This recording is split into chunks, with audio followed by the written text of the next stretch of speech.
Ito ang Jesus Malyari Channel. Kung bago lang kayo sa tutorial na ito o hindi pa kayo nakasubscribe, pindutin lang ang subscribe button pati na ang notification bell para lagi kayong updated sa mga video ko. Dati ang pinag-aaralan natin ay single phase. Bali yung single phase, dalawang linya lang yon. Isang line 1 at isang line 2. Pero yung 3 phase, mayroon siyang line 3. Bali, tatlo yung kanyang wire na tatakbo. Lalagyan din natin ito ng circuit breaker para sa ating mga main wires. 1, 2, 3. Itong tatlong ito ay mga circuit breaker to. Protection natin sa ating line 1, line 2 at saka line 3. Ngayon, gaya ng nabanggit kanina, yung contactor, ilalabas natin yung mga contact. Yung mga main contact muna, 1, 2, 3. Yan ang mga main contact ng ating contactor. Ito ay contactor. Contact ng contactor. C. Mga contact ng contactor yan. Main contact. Ngayon ang contactor, pagka bumili ka, pwede kang makakabili na mayroon siyang auxiliary. Yung maliliit na contact. Kasi gagamitin natin yung sa control. 1,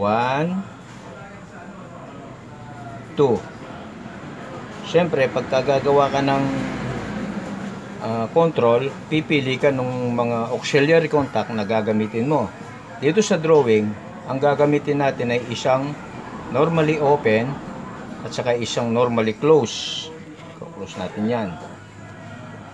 Ito ay isang device ito. Isang contactor to, kaya lalagyan natin ng kukulungin natin para malaman natin ito yung magkakasama sa ating drawing. Yan. Kukulungin natin yan.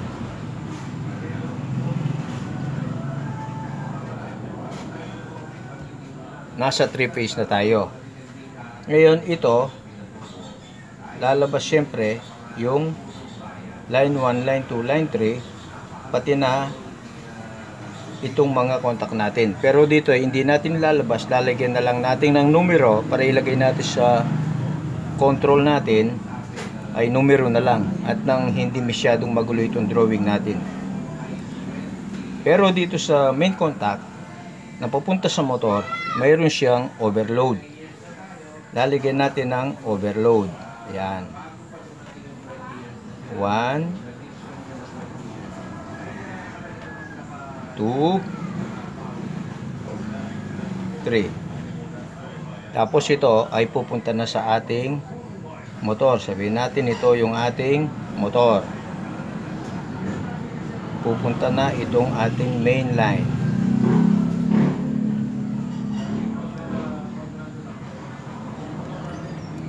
Yan. Mayroon na tayong linya para sa ating motor. Yung L1, L2, L3 dumaan doon sa ating contactor na kanyang mga main contacts. Pagkatapos dumaan siya ng overload. Ito ay overload ito. Overload. Thermal overload ang tawag dyan. Thermal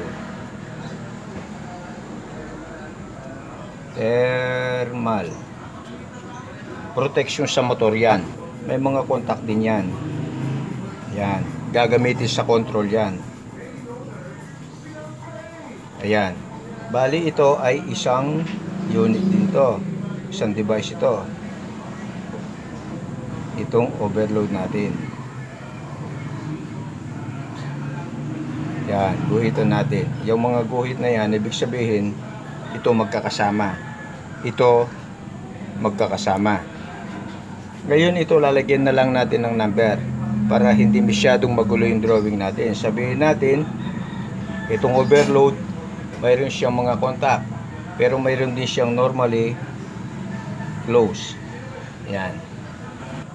Ayun, dito sa drawing na ito, dahil sabi ko na sa inyo, ilalabas natin yung gamit sa contactor natin. Ang gagawin natin ngayon, yung coil ng ating contactor, ito yung coil nya, lalagyan natin ng letter C. Yan, ito, tsaka ito. Yan yon. Itong contactor na ito yung kanyang coil. A1, A2. Andito yan. Ayan o. A1, A2. Yan ang coil ng magnetic contactor mo. Pagka yan, sinuplayan mo ng power, mag-e-energize ito, magko-close yung mga contact na normally open, bubukas yung mga contact na normally close. Okay? Lilinyahan na natin ngayon yung ating control. Siyempre, yung control natin kukuha rin na supply dito sa main, sa L1, L2 at saka sa L3. So, kukuha tayo ng isang linya para sa L3. Yan. Siyempre, lalagyan din natin ng protection itong control cable natin o control wire natin. Lalagyan din natin ng circuit breaker. Yan. Tapos, either nakukuha pa tayo ng isa rito is either sa L1 o sa L2, pwede yan. Sa dalawa lagi yung linya mo. So, kukuha na lang tayo dito sa L2 para mas malapit. Yan. Tapos, lalagyan din natin ng circuit breaker. Yan. Ito, mga circuit breaker to. Mga circuit breaker yon. Yung patatakbuhin na natin yung linya. Patakbuhin natin yung isang linya, diretso na rito sa ating magnetic coil, no? So ibaba na natin lalagay para malinis yung ating drawing. Yan. Para malinaw. Yan. Yan. So mayroon ng isang linya yung ating coil. Isang linya na lang. So, sa isang linya ngayon, patatakbuhin natin yung isang linya. Yan. Siyempre, lalagyan na natin ng mga overload dyan. Lagyan na natin ng mga auxiliary contact para makumpleto. Ilagay muna natin yung overload. Yung overload, pwede namang ilagay dito, pwedeng ilagay dito sa kabila. Kung saan nyo gusto, wala namang problema yon. As long as itong contactor mo, itong coil ng contactor mo, mayroon siyang protection.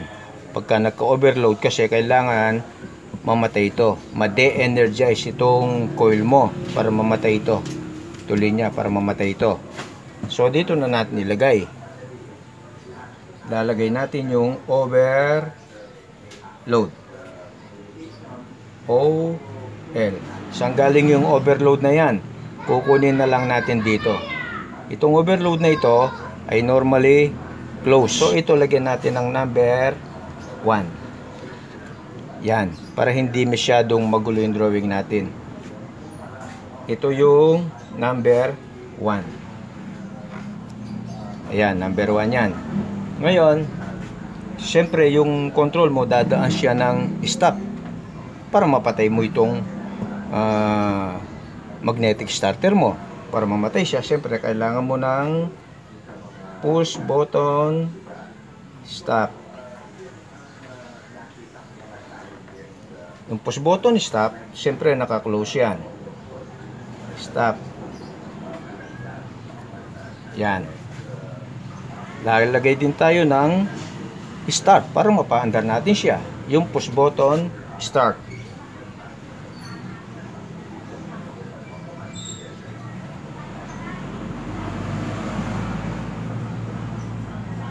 Yan. Ito yung start. Okay? Start yan. Pag pinindot mo yan, magkaka-power na itong coil mo.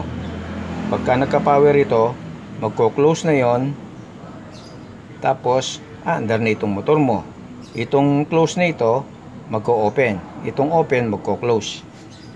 Ito kasi, mga spring loaded yan, katulad ng stop. Pag pinindot mo yung stop, mawawala yung connection niya, mag-o-open siya, pero pag binitawan mo, babalik. Itong start, ganun din. Pag pinindot mo, i-close niya itong dalawang contact na ito. Pag binitawan mo, mag-o-open ulit. Kaya, alimbawa, iyon natin yung main circuit breaker natin. Inon, nagka-power ito, pero hindi pa under yon. Pag nagka-power ito, magkaka-power nito.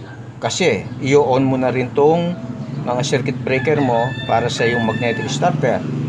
Kaya tatakbo ang linya nun ay mula dito, tatakbo sa yung contactor. Dito sa coil niya, sa A1 A2. Dito sa A2, tumakbo yung sa linya, tapos bumalik, pinindot mo itong start, kumpleto na yung circuit mo, aandar siya. Di itong coil ng yung magnetic contactor ay mag-e-energize na yan, magko-close na yon. Aandar na yung motor mo. Itong open, magko-close. Itong close, mag-o-open na yan. Gagana na yan. Ang problema lang, pag binitawan mo itong start, dahil spring loaded, mag-o-open ulit. Mamamatay yung motor mo. Ano ang kailangan mong gawin ngayon? Ang kailangan mong gawin ngayon, kukuha ka ng isang auxiliary contact dito sa yung contactor. So, ang kailangan mo rito ay normally open. Para pag gumana ito, magko-close siya. Lilinyahan natin. Yan.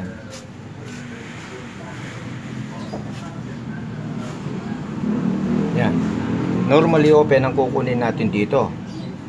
Normally, ito normally open.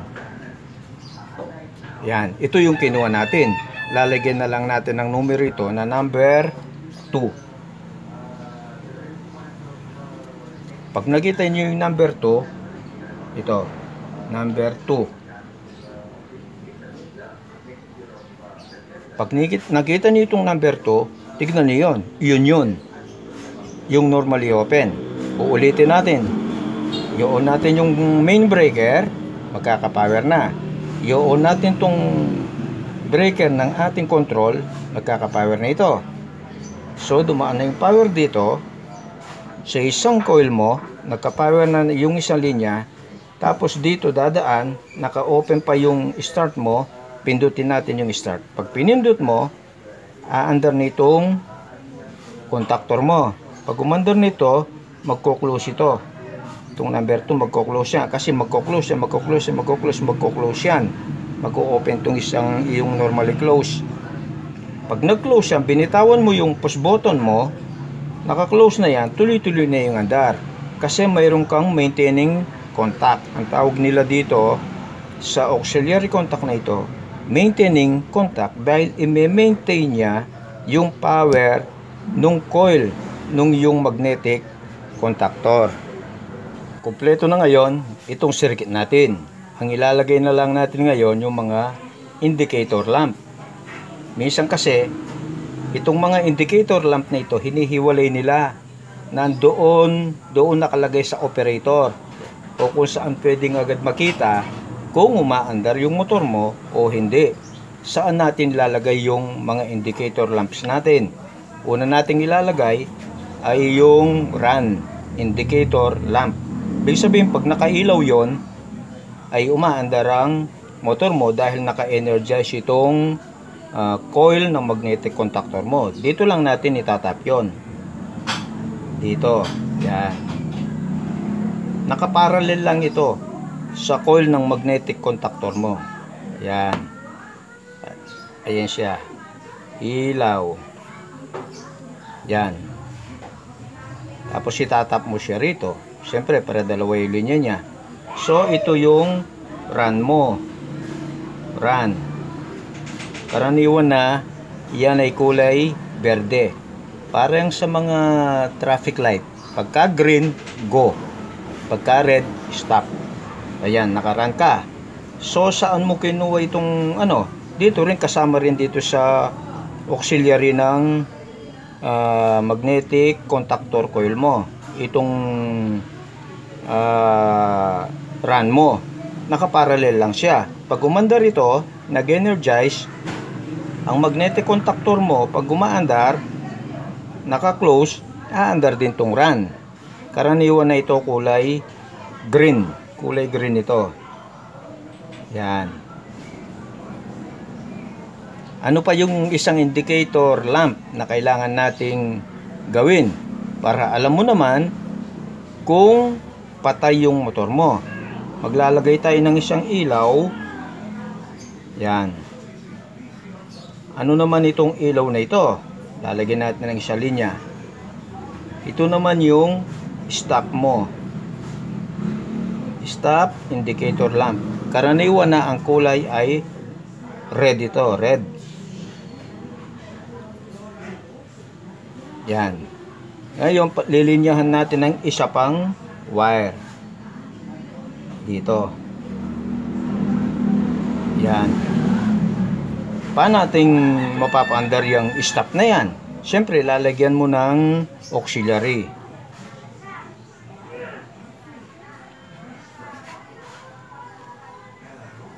Ayan.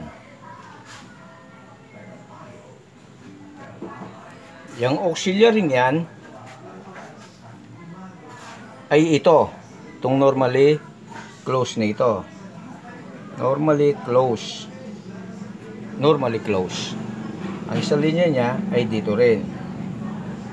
Yan. E di may power na yan. Oh. May power na. Nakikita nyo na. Normally close. Ito yon. Lalagyan natin ng number 3.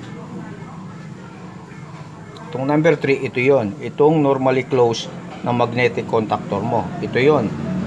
Lagyan ko ng number para maintindihan natin. Yan. Number 3. Yan. Pag nakita mo yung number 3, ito yon. Itong normally close ng magnetic contactor mo. Kaya ito ay pag pinatay mo, kasi ang normal position niya ng walang power ang contactor mo ay close. Kaya pag pinatay mo, ang magnetic starter mo, magko-close yan. Nakailaw yung stop, yung red. Pero pag gumandar, nag-energize ito, magko-close itong contactor mo, yung mga normally open niya, itong normally close niya, mag-o-open yan. Ito, mag-o-open yan. Mamamatay ito. Pagkatapos, pagka pinatay mo, close yan. Normally close yan. May power ka. Nakasindi yung stop indicator lamp mo, yung kulay red. So, kumpleto na yan. E baka naman gusto mo pang lagyan ng trip para alam mo pag nagka-problema itong overload. Lalagyan natin ng trip yan. Maglilinya tayo. Isang ilaw pa. Siyempre, kukuha tayo ng power. Yan. Ito yung trip. Hindi, karaniwan ng ginagamit na kulay nito ay kulay yellow. Yellow. Pagka nakasin dito, nakatrip ka, big sabihin nagka-problema yung overload mo rito. Yan. Patay yung motor mo nun. Nakatrip ito eh. Nakatrip ito eh. So, ang kukunin natin na contact nitong overload mo ay itong normally open. Gawin nating number 4 ito. Yan. Dito natin siya ilalagay. Dito natin ilalagay yon. Yan. Yan. Number 4 siya. Number 4. O, hindi maliwanag. Number 4. Itong number 4 nito, pagka nagka-problema yon, magko-close ito. Mamamatay ito. Mamamatay yung motor mo dahil nagka-problema yung overload mo. Yung open mo ay magko-close yan. Pag nag-close yan, ito mag-o-open. So ito, magko-close ito. Ito yon. Itong number 4, magko-close yun. iilaw itong trip indicator lamp mo. Alam mo na may problema yung overload mo. Nag-trip siya. Ngayon, itong number 1, mag-o-open yan. Ayun, number 1. Mamamatay ang magnetic starter mo. Sana maliwanag yan.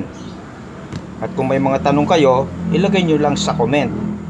At sa mga susunod pa ay pag-aaralan pa natin yung tungkol dito sa 3-phase magnetic starter, yung iba pang mga design. Pwedeng lagyan natin to ng manual at saka auto sa mga susunod na yon. Kasi masyado nang mahaba itong tutorial natin, baka mainip kayo.